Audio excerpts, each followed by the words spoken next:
lahat ng bayan na may madilim na nakaraan. Ngayon, tayo ay pupunta sa State College sa Pennsylvania kung saan matutuklasan natin ang tungkol sa 19 na taong hindi nalulutas na kaso ng pagkawala ni Cindy Song noong Halloween. Trick or treat ba ito? Ito ang pinakalaganap na tanong sa isip ng libo-libong mga bata tuwing panahon ng Halloween. Ngunit sa isip ng pulisya ng State College, Pennsylvania at ng pamilya at mga kaibigan ng Koreanang si Cindy Song, ang tanong na ano ang nangyari kay Cindy Song ay patuloy na hindi masagot mula noong Halloween taong 2001. Si Cindy noon ay 21 taong gulang na Koreana, isang junior co-ed sa Pennsylvania State University. At sa loob ng halos 2 dekada, ang sagot sa tanong kung ano ang nangyari sa kanya ay palaging nagmumulto sa isipan ng mga tao.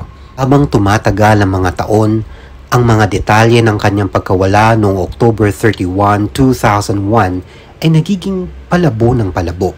Ito ay nakaagaw pansin sa buong bansa noong panahon na iyon. Ngunit ito'y unti-unting naglaho at naging isa na namang malamig na kaso. Sa Seoul, South Korea, kung saan isinilang si Cindy noong February 25, 1980 at kung saan din siya lumaki at naglaan ng ilang taon sa kanyang pag-aaral, si Cindy ay nagpakita ng bukas na isipan at pagpapahalaga sa kanyang kalayaan. Kaya't siya ay nangarap na magkaroon ng mas magandang edukasyon at lalo pang nagkaroon ng pagkakataon ang 15 taong gulang na Koreana na lumipat sa Springfield, Virginia noong 1995 dahil doon nanirahan ang kanyang tiyuhin at tiyahin. Naging mas kilala siya sa kanyang pangalang Amerikano, Cindy Song, sa ilalim ng pangangalaga ng kanyang mga kamag-anak sa Springfield. Nakumpleto niya ang kanyang edukasyon sa mataas na paaralan. Hindi lamang siya matalino, kundi nagpakita rin siya ng kanyang galing sa paglalaro ng tennis at track. Nakadiskubre rin ng magaling na bata ang kanyang pagmamahal sa sining na kanyang isinulat sa kanyang blog tungkol sa kanyang pagmamahal sa sining, pelikula, musika, photography at pagsasayaw. Kaya't hindi nakakapagtaka na magkaroon si Cindy ng pagkakataon na mag-aral sa prestihiyosong Pennsylvania State University. Kinuha niya ang kurso ng Integrative Arts bilang major. Ito ay isang programang naghahalo ng science, engineering, business at communication with arts. At ito ay magbubunga ng pagkakuha ng Bachelor of Arts degree sa kanyang pagtatapos. Kinakailangan ng disiplina at focus ang kanyang kurso sa kolehiyo at ito ang nagtutulak sa kanya na magbukas ng sariling landas pagdating sa kanyang academic curriculum.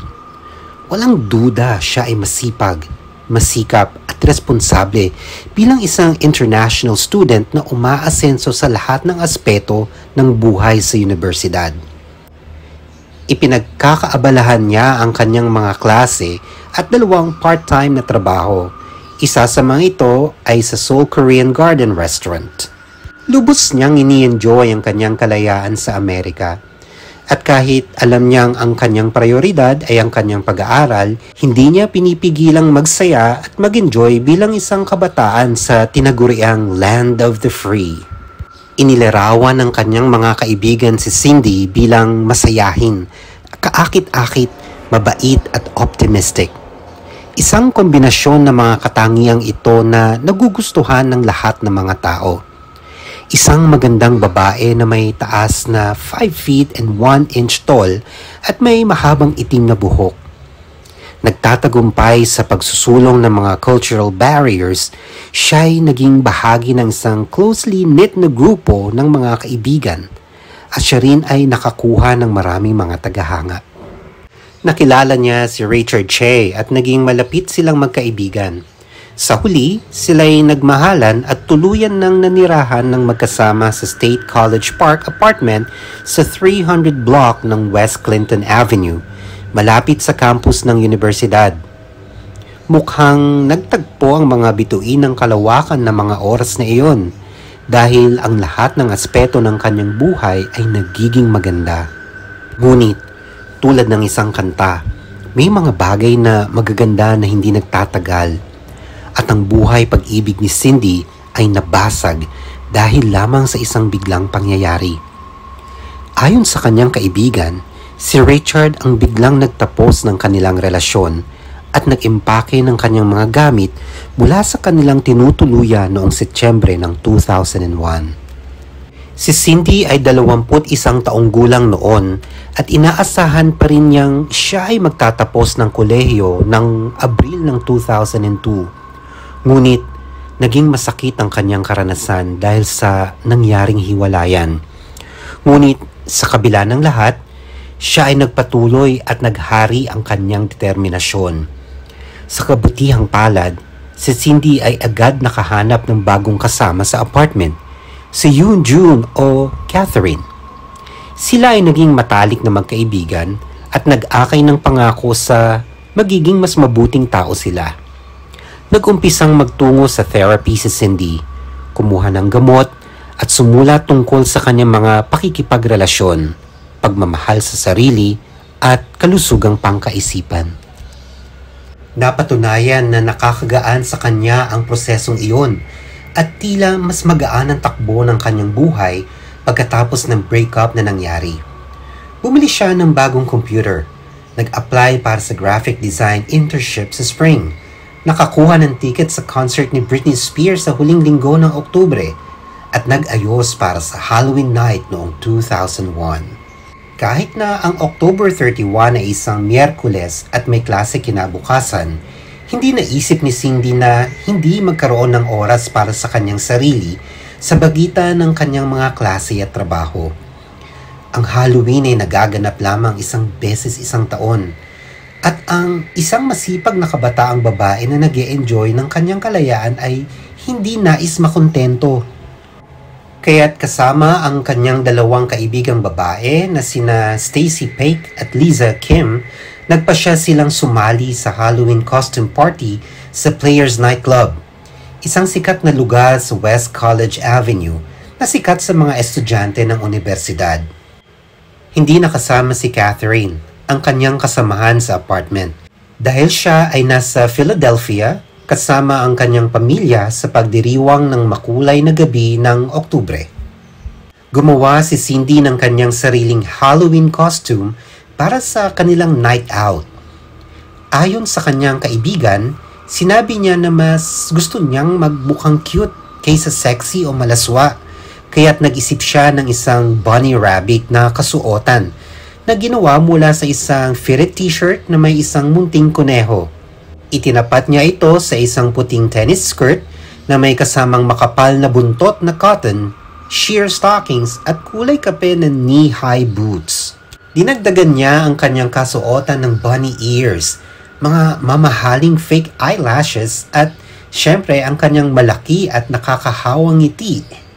Lubos na nag-enjoy ang tatlong magkakaibigan noong Halloween.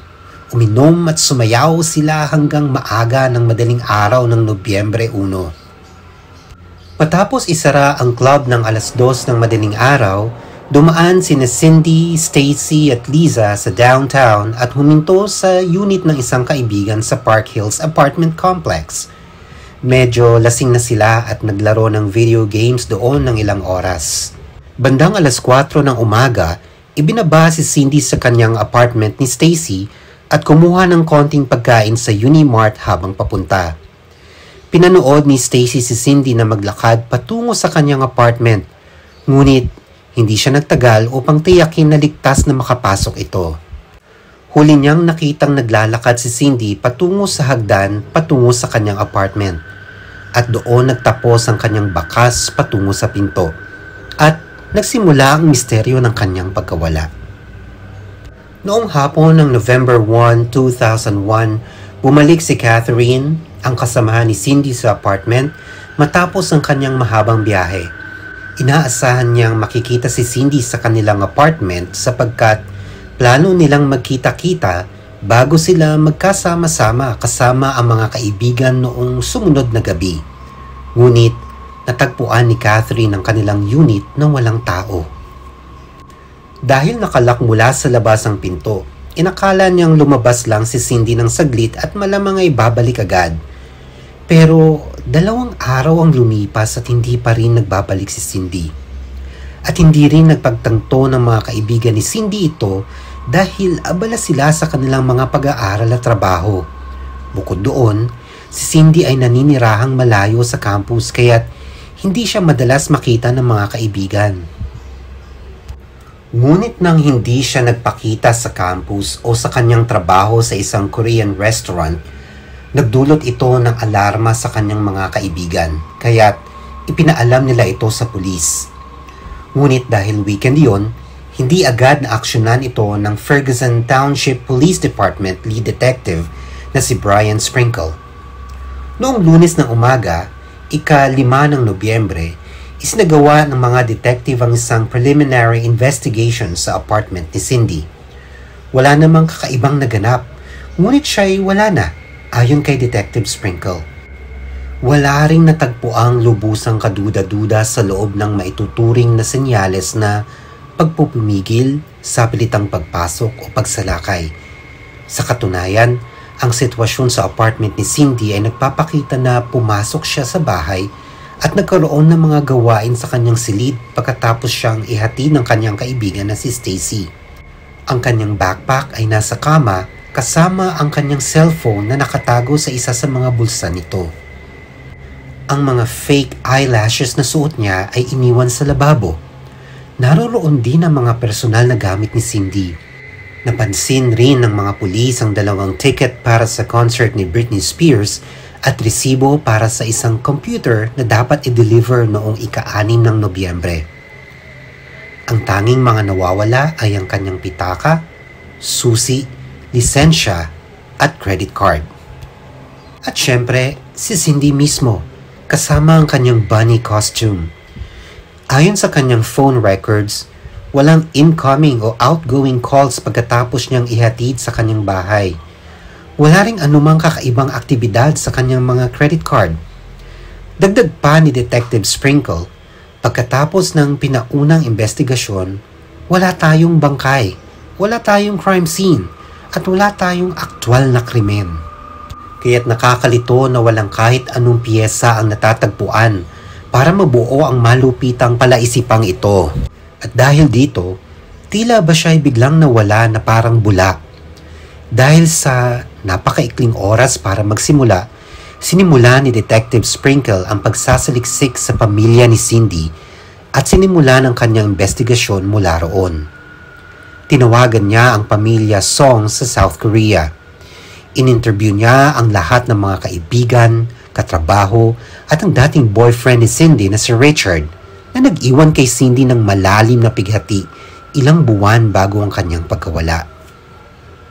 Ngunit wala namang nagpapahiwatig na ang sino mang malapit sa kanya ang sangkot sa kanyang pagkawala. Nagsimula na rin ang pulis na mag-isip ng mas malalim na posibilidad. Baka si Cindy ay nasa maling lugar at oras, o baka naging biktima siya ng isang stalker. Iniharap ni Sprinkle ang isang teorya. Dahil sa malapit lang ang giant na grocery store sa kabilang kalsada ng kanyang apartment complex, at bukas ito ng 24 na oras, baka may kailangan siyang kunin at napatakbo siya doon. At alam ni Cindy na hindi magtatagal ito, kaya't hindi niya inalis ang kanyang bunny costume o dala ang kanyang cellphone. Sabi ng kaibigan niya, hindi kakaiba sa kanya ang pumunta sa giant store sa kakaibang oras. Ngunit wala namang footage na nagpapakita na naroroon siya. Wala rin itong mga biniling gamit sa kanyang mga credit card. Inakala rin ng mga investigador na maaaring may kinalaman ng droga matapos basahin ng mga tala sa diary ni Cindy tungkol sa eksperimentasyon sa ecstasy at marijuana. Gayunpaman, sinabi ng mga kaibigan niya na ito ay mga karaniwang karanasan sa kolehiyo. At sa palagay ng mga investigador, tama ang mga kaibigan ni Cindy. Pagkatapos ay likas na isinilip ang mental state ni Cindy sa panahon na ito matapos ang malalim na paghihiwalay nila ng 1 buwan bago ang kanyang pagkawala. Inisip ng kanyang pamilya na maaaring nagpakamatay siya o baka tumakas lamang dahil dito. Ngunit muli itong itinanggi ng mga kaibigan ni Cindy. Alam nila na nagsimula na siyang mag-therapy at kumuha ng anti-anxiety medication. Dagdag pa dito, alam nila na hindi angkop kay Cindy ang biglang maglaho ng walang abiso sa mga tao. Sinabi rin na nasa magandang kalagayan si Cindy noong gabi ng Halloween. At ang impormasyon na si Cindy ay bumili ng isang bagong computer at ticket para sa concert ni Britney Spears ay sumasalungat sa anumang idea na siya'y tumakas. Sumang-ayon si Detective Sprinkle. Sinabi ni Detective Sprinkle, alam namin na siya'y nagpaplano para sa hinaharap. Inaabangan niya ang iba't ibang pangyayari. Kaya't magiging kakaiba kung biglang mawawala siya ng ganun na lang. Ang palagay ay oo, siya ay inabduct at pagkatapos ay maaaring pinatay. Kaya't ang tanong ay, totoo kaya ang nakakakilabot na palagay na ito? Ilan na araw pagkatapos, biglang may lumabas na nakakapukaw na impormasyon. Isa sa mga babaeng saksi ay nagsabing nakakita siya ng isang babae na kamukha ni Cindy Song sa isang distrito sa Chinatown sa Philadelphia. Mga 300 milya ang layo mula sa Penn State University. Nang mistulay, umiiyak at humihingi ng tulong habang inaakasahan ng isang lalaki na pilit siyang sumakay sa isang sasakyan. Nang subukan ng saksi na makialam, pinagtangkang palayasin siya ng lalaki na pinagtabuyan siya at sinabihan siyang umalis na lang. Ibinigay ng babae ang deskripsyon ng lalaki sa isang sketch artist at inilabas ang isang composite. Idinescribe niya ito bilang isang kalalakihan na may kulay oliba hanggang light brown complexion at medium length na buhok. Gayunpaman, maraming contradiction at inconsistent na detalye sa kwento ng babae kaya't itinigil ng pulis ang pagsusuri sa impormasyon na ito. Ito'y isa na namang dead end. Patuloy na nakakakuha ng impormasyon ng pulis sa iba't ibang dako. Kabilang na ang impormasyon na si Cindy ay isang audience ng The Price is Right TV show. Hindi ito kapani-paniwala rin. Itinuring agad ng pulis ang foul play, kaya't agad nilang sinimula na mabagsik na paghahanap sa katawan ni Cindy ilang araw matapos itong mawala. Sinimulan nila ito sa paligid ng apartment complex, kabilang ang mga basurahan. Isinilip rin nila ang mga dog park, ang mga gubat sa paligid ng State College Park Apartments at ang Penn State University sa tulong ng mga volunteer rescue workers. Nagpatrolya ang mga helicopter ng pulisya mula sa himpapawid. Sinuri ang North Atherton area ng mga search and rescue team. Sa kasamang palad, wala silang natagpuan na Cindy. Kaya't nawala ng pasensya ang mga investigador. Kalaunan, naging tanyag sa buong mundo ang pagkawala ni Cindy Song. Dahil siya isang international student, kinakailangan ng tulong ng FBI at ng Korean Consulate sa kaso. Walang ibang magagawa kundi lumipad pa Pennsylvania ang ina ni Cindy na si Ban Soon at ang kapatid niyang si Ki Hoon upang tumulong sa paghahanap. Nagluksa si Mrs. Ban Soon. Sinabi niya, araw-araw akong nagigising ng umaga, umaasang hindi ito totoo. Piniyagan silang pumasok sa apartment ni Cindy. Subalit, salungat sa kagustuhan ng pulisya, nilinis nila ito at maaring na-destroy ang ebidensya sa proseso. Pagkatapos, kahit na may mga pagsisikap sa paghahanap mula sa lokal na otoridad, agad na nakakita ng kamalian ng ina ni Cindy sa investigasyon. Sa palagay ng pamilya Song, masyadong nakatuon ng pulisya sa due process at masyadong kaunting pagtutok sa paghahanap kay Cindy.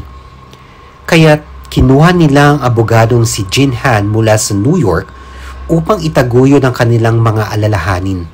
Nakakuha rin sila ng suporta mula sa mga mag-aaral ng Penn State University at iba't ibang community groups. Ito'y nagresulta sa pagbuo ng isang action group na tinatawag na The Coalition for the Search for Cindy Song.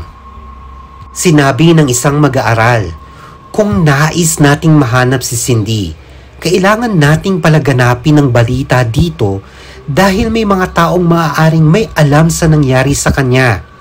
Dapat puno ng mukha ni Cindy ang lugar na ito mula ulo hanggang paa. Noong ika-31 ng Enero 2002, isinagawa ng Coalition ang isang press conference kung saan binatikos nila ang Ferguson Township Police Department para sa racial bias at kawalan ng interes sa pagresolba ng kaso ni Cindy. Bilang tugon dito, nagpahayag ng statement si Detective Sprinkle. Sabi niya, hindi nila nauunawaan kung paano gumagana ang mga bagay dito sa US. Ang mga kaso ng mga nawawalang tao ay hindi mga krimen hanggat walang krimen. Hindi ka makakakuha ng search warrant. Hindi ka makakakuha ng court orders. Ang pangunahing punto ay ginawa namin ang lahat ng aming makakaya sa kaso na ito. Paliwanag niya. Ngunit hindi pa rin kumbinsido ang pamilya Song. Nagdala pa nga ng petisyon ang ina ni Cindy sa opisina ng gobernador sa Harrisburg na naglalaman ng 15,000 pirma. Ipinag-uutos ng state police na tuluyang mamahala sa investigasyon. Agad na itinigil ng Ferguson Township Police Department ang lahat ng komunikasyon sa pamilya dahil sa pagkairita. Kaya't itinigil nito ang kaso ni Cindy Song na walang paliwanag. Sinasabi na ang mga panahon ng desperasyon ay nangangailangan rin ng mga hakbang na desperado o kung sa Ingles ay desperate times call for desperate measures. At bago pa ang kaso ni Cindy magdulot ng labis na galit ng mga tao, humingi ang otoridad ng desperado na tulong sa Penn State Paranormal Research Society na si Carla Barron, isang nationally recognized psychic profiler na sumali upang tulungan ng pulisya noong Agosto ng 2002. Pumunta si Carla sa kolehiyo para magtrabaho sa kaso at inilarawan niya ang kanyang mga paniniwala tungkol sa nangyari kay Cindy. Sinabi niya, "Nung una ito'y lumabas, nakita ko ang 3 hanggat 4 na kalalakihan na kasama si Cindy. Kaya't alam ko'y siya'y inabduct at alam kong ito'y may kinalaman sa sexualidad. At nakikita ko siyang iniload sa sasakyan. Pagkatapos ay nakita ko na hindi nagtagal bago siya'y sumakabilang buhay." Nagbigay pa ng karagdagang kaalaman si Carla sa pulisya. Ngunit hindi ito nauugma sa mga makatotohanang tala. Kaya't nananatiling walang kasagutan ang kaso ni Cindy. Hanggang sa 1 taon, pagkatapos, bigla na lang umamin ang isang convicted man na handang magpahayag tungkol sa trahedya ni Cindy. Ang isang career criminal na may pangalang Paul Weekly ay nahatulan ng burglary. Upang bawasan ang kanyang mga parusa, pumayag si Paul na ibigay sa pulisya ang impormasyon tungkol sa pagkawala ni Cindy Song. At ang kanyang isinagot na kwento ay tila pumutok na bomba. Kasama sa kwento ang serial killer na si Hugo Zelensky at isang lalaki na ang pangalan ay Michael Kerskowski na isang pharmacist. Nahatulan ng maraming kasang felonies dahil sa pagpapatakbo ng illegal na drug ring. Ayon kay Paul, akala ng 2 lalaki na si Cindy ay isang prostitute dahil sa kanyang bunny costume nung siya'y nawala. Inuha nila siya mula sa kolehiyo at dinala siya sa tahanan ni Hugo sa Hunlock Creek. Doon ay kanilang ikinulong si Cindy sa isang vault. Inabuso siya ng maraming beses sa loob ng ilang araw at iniwan siya para mamatay. Idinagdag pa ni Paul na pinatay din ni Hugo si Michael at ang girlfriend nito na si Tammy Fassett para sa isang tila napakababaw na rason. Nais ni Michael ang bunny ears ni Cindy bilang souvenir at ito ay nagpagalit kay Hugo. Ayon kay Paul, 13 tao pa ang pinatay ni Hugo at inakay niya ang mga investigador sa property ni Hugo kung saan nahanap ang 5 bangkay sa bakuran. Upang patunayan na tama ang kwento ni Paul, 2 bangkay ay nauugma kina Michael at Tammy. Samantalang 2 iba pa ay mga drug dealer na sina Frank James at Ann Ed Kyler. At ang 5 ay hindi natiyak ang pagkakilanlan. Inamyendahan pa ni Paul ang kanyang kwento na sinabi na ang 60,000 dolyar na halaga ng pera mula sa droga ang naging dahilan kung bakit pinatay ni Hugo si Michael at Tammy. Ano man ang dahilan, ito'y nagdulot ng tala para sa pulisya. Kaya't nagpatuloy sila sa pagsisiyasat at natagpuan ang 7 pang bangkay. Ngunit ito ay malaking kabiguan para sa mga investigador dahil hindi kasama si Cindy sa mga natagpuan. Marahil ay lumipat si Hugo sa kanyang property ilang buwan matapos mawala si Cindy. Hindi kailanman na-link si Paul sa pagkawala ni Cindy. Ngunit hindi rin ito itinanggal bilang suspect. At dahil patay na ang kanyang katuwang na si Michael, hindi nila masuri ng mabuti ang mga kwento ni Paul. Pagkatapos ay natuklasan ng mga investigador na maraming online na artikulo tungkol sa kaso ni Cindy ang na-download sa computer ni Paul. Ipinahahayag ng pulisya na maaaring ginamit ni Paul ang maling mga detalye tungkol sa pagpatay kay Cindy bilang kapalit ng mababang parusa. Tinuring din ng pulisya si Paul bilang abductor at ang mismong pumatay kay Cindy, na simpleng ginamit lamang si Hugo bilang isang scapegoat. Subalit walang ebidensya, hindi na itugma si Paul sa pagkapatay kay Cindy. At gayunpaman, sina Hugo at Paul ay nalitis ng habang buhay para sa magkaibang krimen. Kaya't sa kasalukuyan, ang kaso ni Cindy Song ay nabaon muli sa limot. Sinabi ni Detective Brian Sprinkle, ito ay Ferguson Township. Wala talaga kaming mga kaso na ganito kalalaki. Kaya't mahirap ito at personal para sa akin dahil ito'y aking kaso at nais kong mahanap siya. Siyempre, ang lahat ng aking magagawa para bigyan ng kapanatagan ng pamilya ay napakahalaga para sa akin. Samantala, ang mga mahal sa buhay ni Cindy ay napilitang harapin ang malungkot at masamang alaala na dala ng bawat Halloween.